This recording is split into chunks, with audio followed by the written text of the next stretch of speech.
გამოვეხმაურო და ჩემი აღშფოთება გამოვხატო თავდაცვის მინისტრის განცხადებაზე.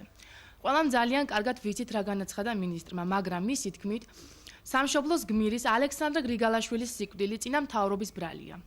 ეს ფაქტი შეურაცხყოფას აყენებს ყველა იმ ჯარისკაცს, რომელიც როგორც საქართველოს, ასევე უკრაინას, ერაყსა და ავღანეთში საქართველოს დამოუკიდებლობას იცავენ.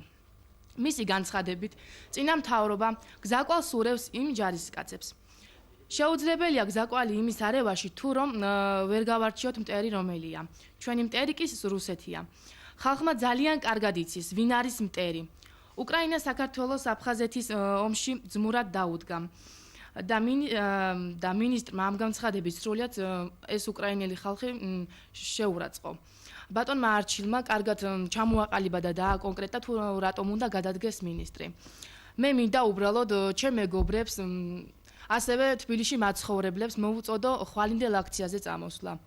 ეს არ არის ხალხო, მარტო ჩვენი. რატომღაც გონიათ, რომ მარტო რაღაც ნაწილის გადასაწყვეტი. არა, უნდა ადგეთ სახლებიდან, წამოხვიდეთ ამ აქციაზე, რადგან აქ უკვე თქვენი ბედი წყდება. Организация «Ჩვენი გზა»